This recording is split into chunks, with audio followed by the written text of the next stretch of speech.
En esta mañana me gustaría hablar sobre el gozo de la prueba. Y vamos a basarnos o vamos a tener nuestra base en Santiago capítulo 1 versos 1 al 8, aunque simplemente vamos a poder llegar al verso 4.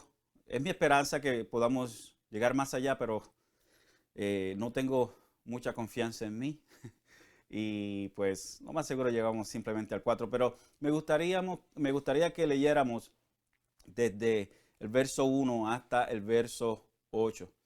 Y algo que he tratado de hacer durante este tiempo que hemos estado en cuarentena y todo eso, es poder darle ánimo a ustedes como hermanos en Cristo y recordarles no simplemente que nuestro Señor está sentado en el trono y que nuestro Señor Jesucristo es el eterno Hijo de Dios, el ungido de Dios, aunque el mundo se levante en contra de Él y su Padre.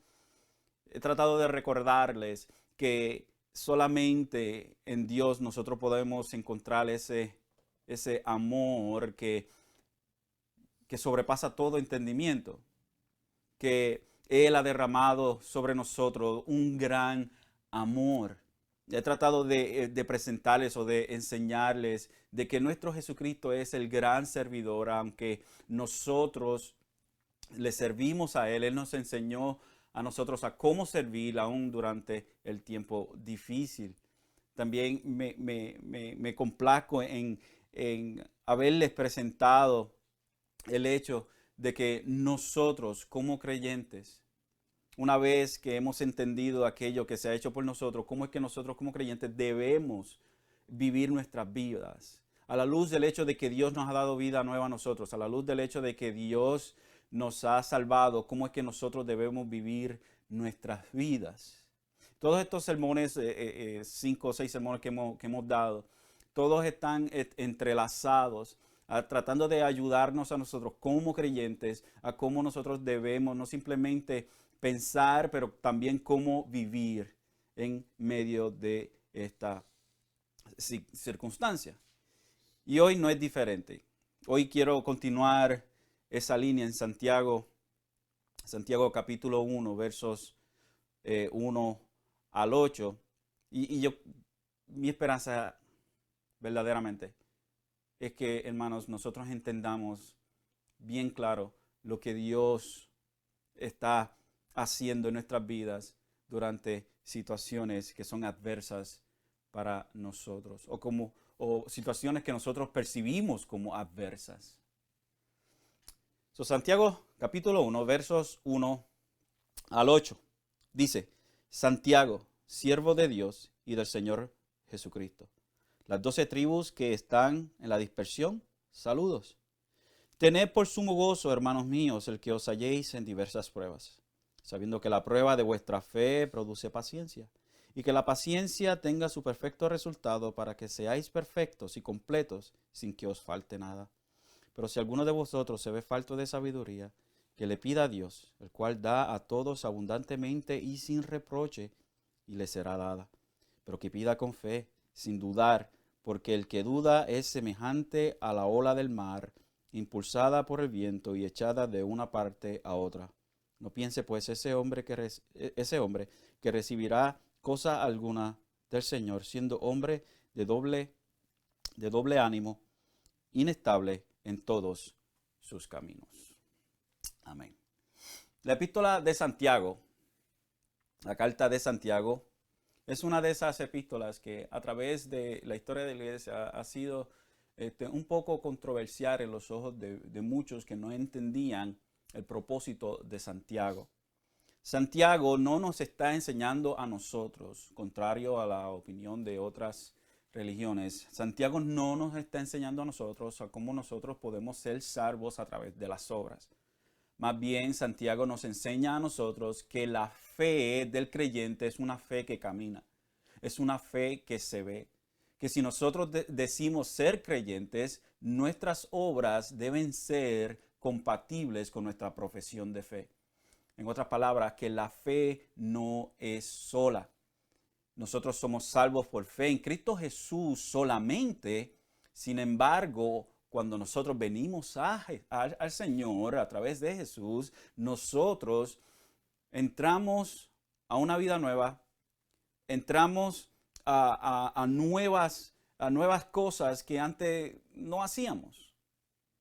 Como creyentes, nosotros ahora tenemos la habilidad de poder hacer buenas obras agradables a Dios, aunque estas obras no son perfectas. Pero estas obras no nos salvan. Las obras buenas que hacemos nosotros en Dios no nos salvan. Más bien, estas son evidencias de nuestra salvación. Un individuo no viene a ser salvo por hacer cosas buenas. Repito, un individuo no viene a ser salvo a través de obras, sino más bien a través de la fe en Cristo Jesús solamente. Hay una frase que salió del tiempo de la Reforma que se llama sola fide o solamente por fe. Y esta es una de las 5 solas de la Reforma que nos ayudan a entender a nosotros, y específicamente sola fide, que la fe en Cristo Jesús, y no es la fe la que nos salva, sino la fe en Cristo Jesús, es solamente a través de la fe en Él que nosotros tenemos salvación. Y obviamente esta fe no nace de nosotros, sino que Dios la pone en nosotros. Nosotros en nuestra naturaleza pecaminosa no podemos venir a Dios, porque no es nuestra naturaleza. Dios tiene que cambiarnos a nosotros. Dios tiene que hacernos nacer de nuevo para que nosotros podamos entonces poder creer en Él. Así que Santiago no nos está diciendo a nosotros que nosotros somos salvos por las obras, pero que más bien que la fe que nosotros profesamos es una fe que no está sola, que acompaña obras. Las obras son evidencia de una verdadera fe. Y ese es lo que vemos nosotros en Santiago. Gran parte de la epístola se envuelve a enseñarnos a nosotros la practicalidad de la vida cristiana. La vida cristiana no es simplemente ir a la iglesia y estar orando en la casa o estar ayunando y that's it. No, la vida en Cristo envuelve el ser completo. La vida en Cristo envuelve todo aspecto de nuestra vida. Absolutamente todo. Desde nuestros pensamientos más profundos hasta nuestras obras que todo el mundo ve. Y este es lo que diríamos el tema central o lo que se basa la epístola. Pero Santiago comienza la epístola de una manera dulce, hermosa, hablando de sí mismo como siervo de Dios, como doulos de Jesucristo. En el griego doulos es esclavo, como esclavo de Jesucristo. Y es interesante porque Santiago es el medio hermano de nuestro Señor Jesucristo, contrario a la opinión y enseñanza popular de la Iglesia Católica. Santiago no era primo de Jesucristo. Jesucristo tuvo otros hermanos. Y Santiago era el medio hermano de él, tal como vemos a Judas, no el Iscariote, no el que le traicionó, sino Judas, la epístola de Judas, que también es escrita por el otro medio hermano de nuestro Señor Jesucristo. Santiago, como medio hermano de Jesucristo, pudo haber decidido Santiago, medio hermano de Jesucristo, escribiéndole a las 12 tribus que están en la dispersión. No, Santiago dijo, Santiago, siervo de Jesucristo, esclavo de Jesucristo. Aunque era el medio hermano de él, se presenta a sí mismo Santiago. No tomó esa quizás ventaja del hecho de que era medio hermano de Jesucristo, sino que se sentó en el hecho de que él era esclavo de Jesucristo, tal como es cada uno de nosotros que estamos en él. Somos esclavos de Jesucristo. Una vez éramos esclavos del pecado, pero ahora somos esclavos de Dios. Y Santiago se introduce de esa manera. Esclavo. ¿Y a quién le escribe? Le escribe a las 12 tribus que están en la dispersión, a los judíos que estaban en la diáspora, que habían sido esparcidos a través de las regiones de Judea, quizás de Asia Menor y otros lugares. Y lo más seguro es que esto se lleva a cabo por la persecución que comenzó en Jerusalén. Había muchos judíos que habían aceptado a Jesucristo, pero que estaban muy cómodos en su pequeña área. Pero viene la persecución y gracias a la persecución se esparcen todos, empieza una diáspora, todos aquellos cristianos, todos aquellos que profesaban ser creyentes, empiezan a esparcirse.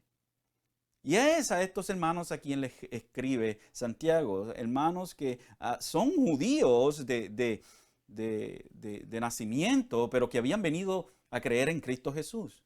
Y a estos hermanos que están experimentando dificultades porque han sido básicamente expatriados de sus hogares, de sus lugares, de su ciudad, a ellos Santiago le dice en el verso 2, tened por sumo gozo, hermanos míos, el que os halléis en diversas pruebas. Y esto no es fácil de procesar, el que nos saquen de nuestras ciudades, de nuestros hogares, por la causa de Jesucristo. Aunque amemos a Dios todo lo que podamos amarle en nuestra naturaleza como somos, aunque no perfecto, con todo y eso no es fácil. Todos en esta vida, sea creyente o no sea creyente, experimenta dificultades. Lo estamos viendo hoy en día. Lo que vemos hoy en día es que todos nosotros, seamos cristianos o no cristianos, estamos experimentando dificultades. La vida está llena de vicisitudes, de penas, desgracias, desengaños, frustraciones, dolor y de muerte. Yo creo que nadie puede negar esa gran realidad. La realidad es que vivimos en un mundo caído, repleto de pecado. Con la caída del hombre en el Edén, toda la humanidad fue lanzada bajo el dominio del pecado y trayendo consigo las consecuencias del pecado, consecuencias desastrosas. Y esas consecuencias desastrosas las experimentamos todo el tiempo, todo el día, todo minuto, toda hora, año tras año. Sin embargo, el que profesa ser creyente, aquella persona que dice ser cristiano, experimenta la dificultad de la vida diaria en un mundo caído. Sí, experimenta esto, pero experimenta algo más, y es la estigma de profesar ser cristiano. La persona que profesa ser creyente, sea verdadero creyente o no, el problema de la vida y de las circunstancias sube un nivel más. Porque solamente el hecho de profesar ser creyente trae consigo un estigma, trae consigo más problemas. Y esto es para el verdadero creyente o para el falso creyente. Pero si nos vamos aún más allá y nos concentramos solo en el verdadero creyente, y estoy haciendo una gran diferencia aquí, y quiero que me entiendan. Hay personas que profesan ser cristianos, que no son cristianos. Y hay personas que profesan ser cristianos, que sí son verdaderos cristianos. Y quiero profundizarme en este grupo, en aquellos que profesan ser cristianos y son verdaderos cristianos. Y quizás usted dirá, bueno, toda persona que profesa ser cristiano se le debe dar el beneficio de la duda o algo. Bueno, el problema que tenemos es que, por ejemplo, en este país, básicamente el 75% de las personas profesan ser cristianas. Y no podemos nosotros decir que aquí hay 200 millones de cristianos de la manera como este país se comporta.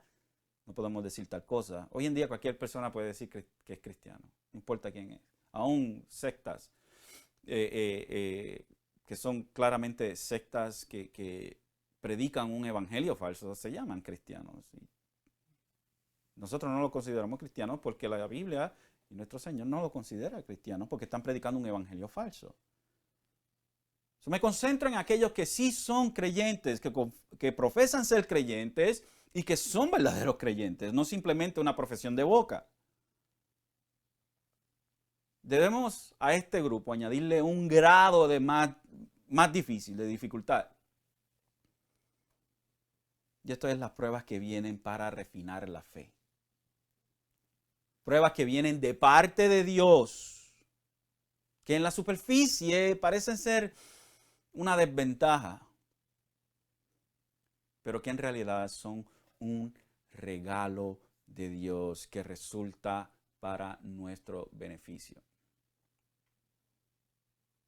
Santiago, como medio hermano del Señor, fue un gran líder en la iglesia primitiva. Podemos decir que Santiago era el pastor y líder de la iglesia en Jerusalén. También fue uno de los oradores en el concilio de Jerusalén en Hechos capítulo 15, versos 13 al 21. Y fue una columna de la iglesia a quien Pablo presentó su informe acerca de su experiencia como misionero. Así que Santiago no era cualquier cosa. Santiago era un líder en la iglesia en Jerusalén. Y este hermano Santiago es quien está escribiéndole a estas personas que habían sido esparcidas por la persecución.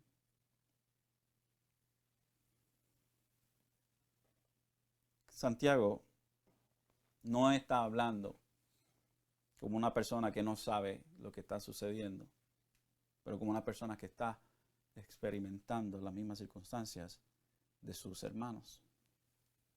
Es a estos hermanos cristianos en la diáspora quienes lo más seguros estaban bajo la intensa persecución por el hecho de ser judíos creyentes. Estos judíos creyentes no eran aceptados por su gente, los mismos judíos, porque habían creído en Cristo. Y probablemente tampoco bien recibidos por los gentiles, o sea, aquellos que no eran judíos. Estaban entre una roca y una pared dura. Between a rock and a hard place. Porque no eran amados por sus compatriotas judíos, porque habían creído en Cristo y según los judíos, Jesucristo era un falso. Y tampoco eran muy bien aceptados por los gentiles porque los judíos eran quienes estaban persiguiendo a los gentiles. Que la tenían difícil. Y es a ellos a quien Santiago le dice, tened por sumo gozo, hermanos míos, el que os halléis en diversas pruebas. Sabiendo que la prueba de vuestra fe produce paciencia y que la paciencia ha de tener su perfecto resultado para que seáis perfectos y completos sin que os falte nada. Es a estos hermanos a quienes Santiago les habla abriendo esta hermosa epístola con unas hermosas palabras. Hay una serie de preguntas que nos podemos hacer. ¿Qué tiene de importante? ¿Qué tiene de bueno Santiago? ¿Por qué debemos gozarnos en las pruebas? En otras palabras, Santiago, ¿qué beneficio hay en atravesar pruebas? Me gustaría darles 8 razones. Estas razones gracias al pastor John MacArthur, quien predicó un hermoso mensaje sobre esto. Y me gustaría presentarles estas 8 razones por las cuales nosotros como creyentes debemos gozarnos de que tengamos pruebas. A mí me encanta el lenguaje que utiliza Santiago. Porque él no está diciendo, hermanos, sigan ahí aguantando toda la cosa difícil y dura. Se pueden entristecer y seguir hacia adelante después que sean fieles a Dios. Santiago no hace esto, él nos está hablando a nosotros de que haya en nosotros gozo, no felicidad. Felicidad, a veces la felicidad sube y baja, a veces un día estamos felices, otro día estamos no muy felices y no estamos hablando de el gozo, de la base de adentro de nosotros. No estamos diciendo, hermano, ríase cada vez que venga la prueba. No, hermano, lo que se le está diciendo es gócese, tenga gozo en usted. No simplemente gócese, sino que tenga por sumo, tenga por alto, profundo gozo el hecho que os halléis o que estén en diversas pruebas. Hermanos, se encuentren inmenso gozo en el hecho de que se encuentren en multicoloridas pruebas. Y esa es la idea aquí en el verso. Pruebas vienen de todo tamaño, de todo color y todo. Vienen pruebas o dificultades de diferentes maneras. Vienen a través de la salud, vienen a través de problemas familiares, a través de problemas en el trabajo, problemas con el gobierno, problemas, bueno, imagínense todas las pruebas que nosotros podamos experimentar como creyentes. Y esa es la idea que presenta Santiago. Hermanos, gócense en el hecho de que estén en un sinnúmero de pruebas, en diferentes pruebas. Y quiero presentarle, como dije, 8 razones por las cuales nosotros debemos gozarnos en esta diversidad de pruebas. Como creyentes, esto es un mandato. Tengan gozo. No hay de otra. Tengan gozo cuando estén en diversas pruebas. Primero, la primera razón por la cual nosotros debemos encontrar gozo en medio de las pruebas. Número 1 es para probar la fe nuestra, o la fuerza de nuestra fe, perdón. Nuestro Señor en ocasiones trae a nuestras vidas pruebas para demostrarnos a nosotros mismos si nuestra fe es fuerte o débil. Para que hagamos nosotros un inventario espiritual.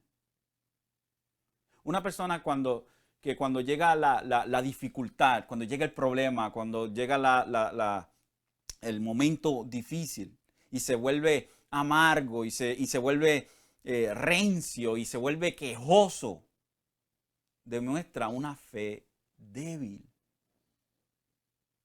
Pero si cuando ya llega la prueba, el creyente se vuelve más y más a Dios, demuestra una fe fuerte, demuestra que sí confía en Dios. Esto no es para que Dios pueda ver la fuerza de nuestra fe. Dios no necesita ninguna clase de información. Dios lo sabe todo. Dios no necesita saber si nosotros somos fieles a Él o no. Nosotros sí. Es como cuando oramos. Nosotros oramos para alinear nuestra voluntad a Dios. Ya Dios sabe lo que nosotros tenemos en nuestra mente. Dios lo sabe. Dios sabe absolutamente todo. Y Dios sabe por lo que vamos a orar, por lo que nosotros no vamos a orar, por lo que debemos orar y no vamos a orar por tal cosa. Dios sabe absolutamente todo. Dios no necesita nueva información. Dios no es así. Las pruebas nos ayudan a nosotros a sacar a la superficie la clase de fe que tenemos nosotros. ¿Es nuestra fe fuerte en Dios? ¿Es nuestra fe débil? Las pruebas nos ayudan a nosotros a poder hacer ese inventario interior. Muchas son las dificultades que a nosotros nos llegan. Y eso es indudable. ¿Vamos nosotros a ahogarnos en la prueba o vamos a seguir hacia adelante? ¿Vamos a demostrar que confiamos en Dios o vamos a demostrar que confiamos en nosotros mismos?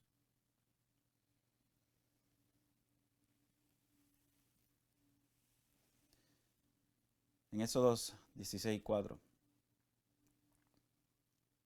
el Señor prueba a Israel, al pueblo de Israel. Y dice, entonces el Señor dijo a Moisés, he aquí, haré llover pan del cielo para vosotros. Y el pueblo saldrá, y recogerá diariamente la porción de cada día para ponerlos a prueba si andan o no en mi ley. Más adelante en Deuteronomio 13, 3 al 4, No darás oído a las palabras de ese profeta. Esto es cuando venía una persona, un tal profeta que hablaba dizque de parte de Dios. Y en verdad no era un profeta de Dios. No darás oído a las palabras de ese profeta o de ese soñador de sueños, porque el Señor tu Dios te está probando para ver si amas al Señor tu Dios con todo tu corazón y con toda tu alma. En pos del Señor vuestro Dios andaréis, y a Él temeréis, guardaréis sus mandamientos, escucharéis su voz, le serviréis, y a Él os uniréis. El Señor a Israel los prueba. No es para el Señor recibir nueva información, pero más bien para demostrarle al pueblo de Israel si verdaderamente ellos están caminando fielmente, en Dios. Tanto fue la prueba que el Señor permitió que se levantaran profetas falsos. Personas que hablaban de Dios, que supuestamente hablaban de Dios. Es interesante porque hoy en día tenemos, todo el mundo supuestamente habla de Dios. Todo el mundo tiene una palabra. Todo el mundo tiene una palabra profética. Whatever that means. Todo el mundo quiere soltar una palabra. Todo el mundo quiere hacer esto. Todo el mundo se atreve a decir, yo siento en mi corazón que el Señor está diciendo tal y tal cosa. La Biblia nunca usa ese tipo de lenguaje. Algunos se atreven a decir, el Señor me dijo. Esas son grandes palabras. Yo creo que nosotros podemos decir claramente lo que el Señor nos dice a nosotros, sin ninguna clase de duda y ninguna clase de miedo. Y es a través de sus santas escrituras. A Ezequías, en 2 de Crónicas 32-31, dice, aún en el asunto de los enviados de los gobernantes de Babilonia que mandaron a él para investigar la maravilla que habían acontecido en la tierra, Dios lo dejó solo para probarle a fin de saber el todo lo que había en su corazón. Y luego en Job también tenemos lo mismo. He sabido de ti solo de oídas, pero ahora mis ojos te ven. Por eso me retracto y me arrepiento en polvo y ceniza. ¿Qué tenemos nosotros con esto? En estos pasajes. La misma idea, que el Señor trae dificultades para el individuo, para que el individuo entienda si verdaderamente está fundamentado en Dios. Sea en el Viejo Testamento con Israel, con Ezequías, o aún con Habacuc 3, 17 al 18, o aún con Job. ¿Cuál fue el propósito de Dios para traer la dificultad a Job? Que Job entendiera que su fe está depositada en Dios. Dios no necesitaba la información, pero Job sí. Job entendió claramente quién era Dios. Como dije, número uno, una de las razones por las cuales nosotros debemos tener gozo en la prueba es para que podamos nosotros conocer si nuestra fe o nuestra confianza en Dios está robusta o si esta confianza en Dios es débil.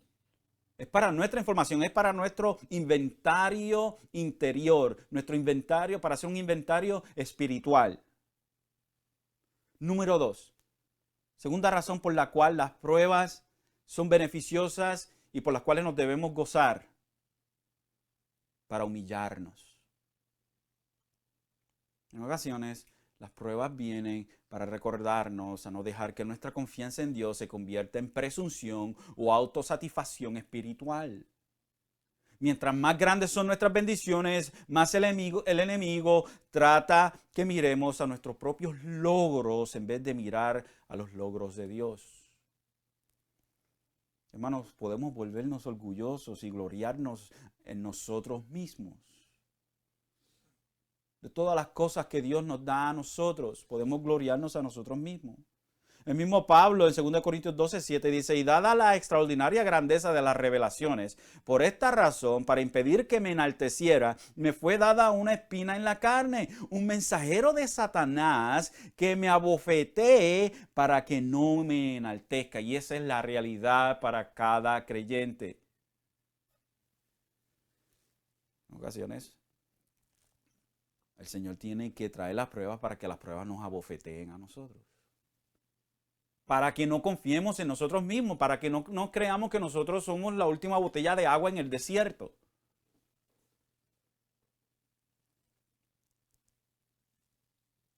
Qué triste es cuando nosotros, por gracia del Señor, el Señor nos ha colmado de grandes bendiciones espirituales y nos creemos que nosotros somos algo que el Señor sería menos si no utilizara. Y el Señor tiene que enviar para nosotros situaciones para mantenernos a nosotros humildes, para humillarnos. Número 3. La tercera razón por la cual nosotros debemos gozarnos en las pruebas es para que podamos nosotros dejar de depender de las cosas del mundo. Para separarnos de nuestra dependencia en las cosas del mundo. Dependemos de nuestro trabajo demasiado, de nuestros estudios, de la gente alrededor de nosotros, o dependemos de honores o de beneficios del mundo. Estas cosas en sí mismas no son malas, pero cuando dependemos en ellas, las estamos haciendo ídolos. Nosotros, como creyentes, no debemos ni podemos depender de las cosas de este mundo. Nuestro gozo no se debe encontrar en las cosas que este mundo nos ofrece a nosotros. Las pruebas vienen, o el momento en donde nuestra fe es pasada por el crisol, o nuestra confesión de fe es pasada por el crisol. Esto es para nuestro beneficio porque nos ayuda a nosotros a despegarnos de aquellas cosas en las cuales estamos dependiendo. Hay muchas personas que dependen de sus estudios o dependen de su trabajo y se hacen nada si no tienen ese trabajo. O se hacen personas que no pueden funcionar. O no pueden funcionar si no están con su familia. O quizás su esposo o su esposa se va y los deja y no pueden funcionar. Yo no puedo vivir sin ti. La realidad es que el cristiano debe sobrevivir estas cosas. Más bien debe hallar por sumo gozo el hecho de que esté en estas situaciones. Porque es para el beneficio suyo y el mío. Dios quiere bendecirnos con pruebas. ¿Quién dice eso? Hoy lo único que oímos de los púlpitos es, el Señor quiere bendecirte. Y quiere darte a ti cosas hermosas y bonitas. ¿Y qué son estas cosas hermosas y bonitas? Cosas que a usted le va a gustar. La mayoría de las ocasiones, salud, o quizás una casa nueva, o quizás un automóvil nuevo, o quizás un trabajo nuevo, o quizás le van a triplicar su salario. Esas son las cosas buenas que se predican de los púlpitos. Te voy a soltar una palabra profética que dice que vas a salir de tu problema. Déjeme decirle algo. Las pruebas son hasta que usted se muera o Cristo venga. No hay más allá. Lo más grande y hermoso que Dios hace por nosotros, no simplemente el hecho de que nos salva a nosotros, pero que nos está formando a la imagen de Jesucristo. Y para formarnos a nosotros a la imagen de Jesucristo, tiene que venir el escultor a mí se me olvida el nombre de eso, with the chisel. Se me olvida en español la palabra. Con el cortafrío. Y empieza a dar forma a esa piedra hasta que coge forma. Pero eso se lleva a un trauma. Y nosotros estamos tan mal acostumbrados, tenemos las cosas tan fácil. Mire lo que estamos haciendo hoy en día. Cristianos en el tiempo pasado no tenían esta ventaja y nosotros sí la tenemos. Gloria a Dios por eso. Pero hermanos, nosotros tenemos que entender que el camino del creyente es un camino de formación. Y las pruebas son uno de esos vehículos que Dios utiliza para formarnos a la imagen de Cristo. No son casas nuevas, automóviles nuevos, mucho dinero y todo eso. Hay cristianos que tienen todas esas cosas y gloria a Dios, gloria le damos a Dios que Él bendice en ocasiones a hermanos de esa manera. Pero qué bendición más hermosa. ¿Qué más hermoso de que Dios nos está pasando a nosotros por el fuego de la purificación? Y no estoy hablando del fuego de la purificación del satisfacio o lo que le dicen el purgatorio, como dice la Iglesia Católica, eso no es lo que estoy hablando. Sino las pruebas en esta vida que vienen a nuestras vidas, las cuales nos ayudan a nosotros a enfocarnos en Dios. Otra de las cosas por las cuales nosotros debemos gozarnos en las diversas pruebas. Número 4, para llamarnos a enfocar nuestra vida o nuestra mirada en la eterna esperanza celestial. Nosotros miramos la eterna esperanza celestial, nosotros estamos mirando hacia cuando nosotros finalmente estemos con Dios. Estamos enfocándonos nosotros en aquello que ha de venir, sea a través de la muerte, o sea, cuando Cristo venga, finalmente estar delante de su presencia. Mientras más nuestras pruebas duran, más y más miramos a lo que nos espera en la eternidad. Pablo tenía esto bien claro. Filipenses 1:23-24 dice, pues de ambos lados me siento apremiado, teniendo el deseo de partir y estar con Cristo, pues eso es mucho mejor. Y sin embargo, continuar en la carne, o sea, en este cuerpo, en esta vida, es más necesario por causa de vosotros. Me quiero ir con el Señor, pero a la misma vez quiero estar con ustedes, queridos hermanos. Pablo tenía la correcta visión hacia las cosas eternas. ¿Tenemos nosotros eso igualmente como Pablo? ¿Estamos mirando nosotros hacia nuestra eternidad? Las pruebas nos ayudan a nosotros a poder enfocar también nuestra mirada en las cosas que son eternas, especialmente cuando una persona ha estado enferma por mucho tiempo. Hay personas que llevan años y años enfermas o con algún problema físico. ¿Qué hace esto para el creyente? Lo ayuda a enfocarse en lo que ha de venir, cuando finalmente pueda dejar a un lado este cuerpo de enfermedad. Número 5, las pruebas nos ayudan a nosotros para el revelar lo que verdaderamente amamos. Y esto es, ¿qué amamos nosotros? ¿Amamos a nuestra familia más que a Dios? Las pruebas hacen traer eso a la superficie. ¿Amamos el trabajo más que a Dios?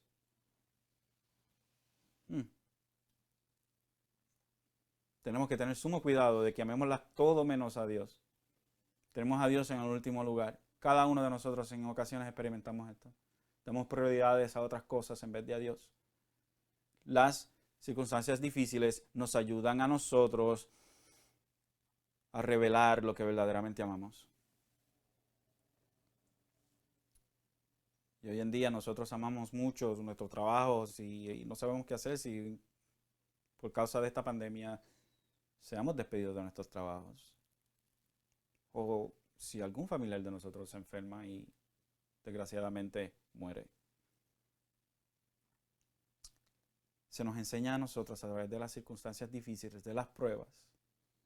Se nos enseña a nosotros en qué es aquello que estamos confiando nosotros por encima de Dios. ¿Verdaderamente amamos a Dios o amamos estas cosas periferales? Debemos tener mucho cuidado, hermanos.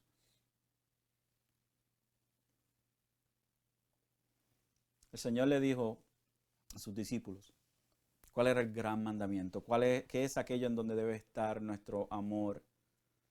Mateo 22:38.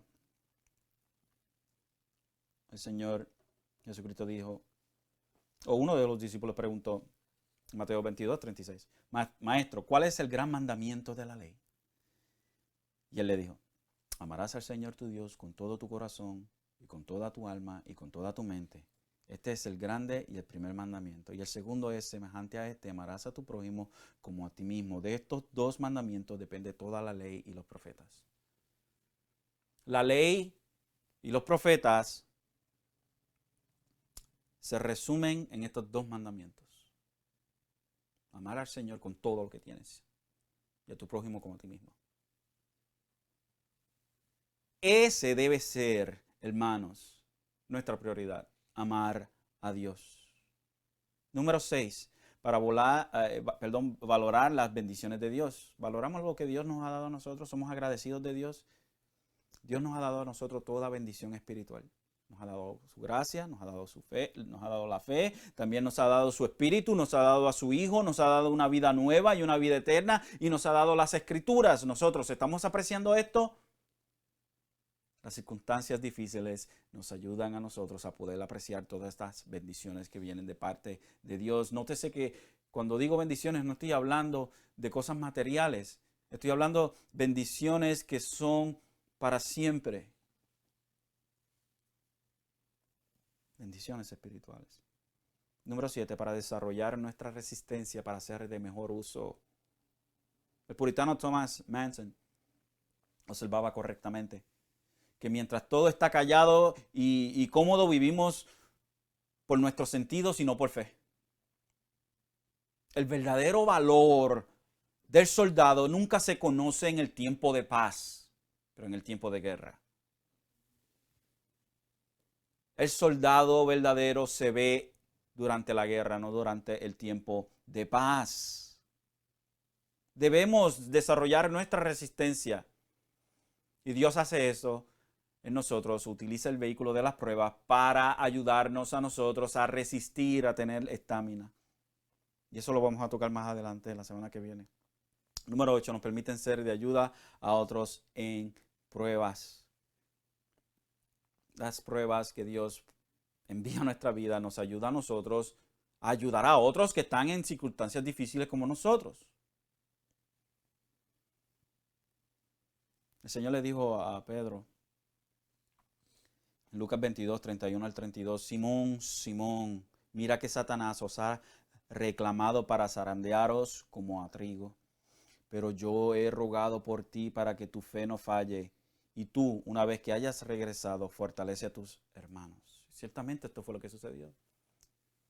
Pedro fue zarandeado por Satanás, negó a Jesucristo 3 veces, pero fue restaurado y fue de gran ayuda para sus hermanos. Gracias a Dios que nuestro Señor Jesucristo estaba intercediendo por Pedro, lo mismo que hace por nosotros. Y si quiere ver lo que hace nuestro Señor Jesucristo por nosotros, léase el capítulo 17 de Juan, la oración sumo sacerdotal que hace nuestro Señor Jesucristo por nosotros. Él está intercediendo por nosotros, al igual que intercedió por Pedro para que su fe no fallara. Él intercede por nosotros para que nuestra fe no falle. Las pruebas también vienen para ayudarnos, o uno de los beneficios de las pruebas es para ayudarnos a nosotros a que podamos ayudar a otros. Qué hermoso es cuando un hermano que ha pasado por situaciones difíciles viene a mi lado y me ayuda y me dice, hermano, siga para adelante. Esto es para su beneficio. Yo he estado ahí también. Es, hermanos, hermosísimo. Y es por eso que Santiago puede decirle a estos creyentes las palabras que vemos en los primeros 4 versos. Tened por sumo gozo, hermanos míos, el que os halléis en diversas pruebas. ¿Por qué, Santiago? ¿Por qué? ¿Cuál es el significado? ¿Cuál es el beneficio de las pruebas? Oh, hermanos, el beneficio de las pruebas, sabiendo que la prueba de vuestra fe produce paciencia.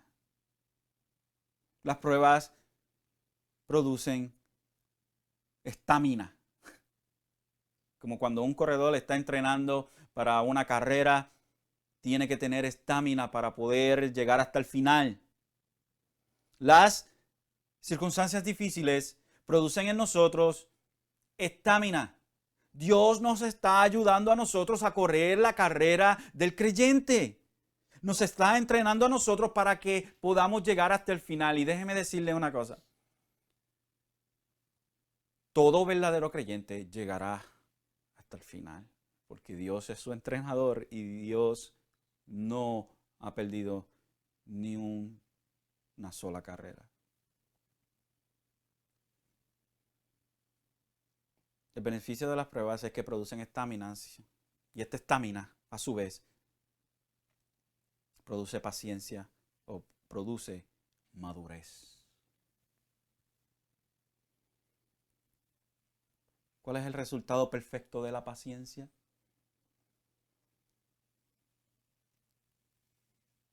El perfecto resultado de la paciencia es para que seáis perfectos y completos sin que os falte nada, el verso 4. El creyente llega a la madurez espiritual a través de las pruebas que Dios trae a nuestras vidas. No es que llegamos a la perfección, jamás y nunca vamos a ser perfectos en este cuerpo de pecado, jamás y nunca. Llegaremos a la perfección o cuando partamos con el Señor o cuando el Señor venga. Durante el transcurso de las pruebas, aquellos aspectos de nuestras vidas que no están conforme a la voluntad de Dios van siendo eliminados. Es como una lija que va eliminando esas áreas ásperas. Esas son las pruebas para nosotros. Pero hay aspectos de nuestra vida que deben crecer. A la misma vez que hay aspectos de nuestra vida que deben ser eliminados, hay aspectos de nuestra vida en Cristo Jesús como nuevas criaturas que deben crecer. Y estas cosas que deben crecer en nosotros son nuestra dependencia en Dios. Debe crecer en nosotros el estudio de la palabra, debe crecer en nosotros la oración, debe crecer en nosotros el amor de Dios y a nuestros hermanos, debe crecer en nosotros el amor por los que se pierden y debe crecer en nosotros el odio por el pecado. Como esposo, en mí debe crecer el amor por mi esposa. Con mi esposa debe crecer el amor por mi esposo. Como padres debe crecer el amor por mis hijos. Como hijo debe crecer la honra y el amor para mis padres. Y por último debemos crecer en honrar a Dios en todo lo que hagamos. Eso o ese vehículo Dios lo utiliza para nuestro beneficio. Entonces cuando vemos las palabras de Santiago en el verso 2 podemos entender el por qué gozo. Oh, entiendo ahora, hermano Santiago, porque usted nos dice a nosotros que debemos gozarnos o debemos tener sumo gozo cuando nos encontremos en variadas pruebas.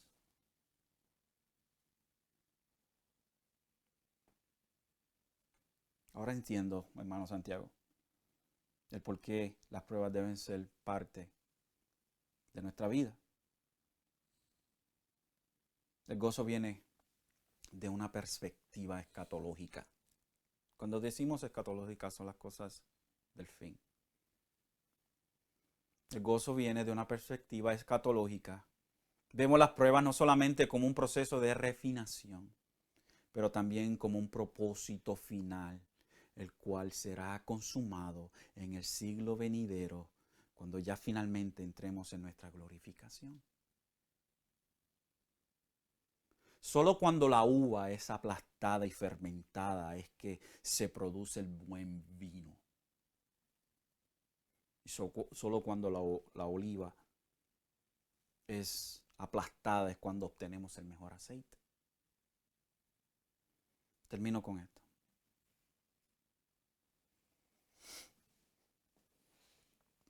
John Huss, o Juan Huss, uno de los proto-reformadores, dijo en una ocasión: nuestro Señor y Salvador Jesucristo me recompensará abundantemente y me dará en mis pruebas la ayuda de la paciencia. Le pedimos al Señor, Señor, sácame de esta prueba. En vez de pedirle al Señor, Señor, ayúdame a conformarme a ti en medio de la prueba. Ayúdame a darte gloria, a darle gloria a tu nombre en el medio de la aflicción. Anselmo de Canterbury dijo, considera las vicisitudes de las cosas y encontrarás en ellas un ha sido y un será. Piensa en Dios y encontrarás uno es donde no puede haber ni un ha sido ni un será. Con corazón, pues, Cristo es la eterna e inmutable verdad. Dice a los que están abatidos por la tribulación del mundo, yo soy, no teman.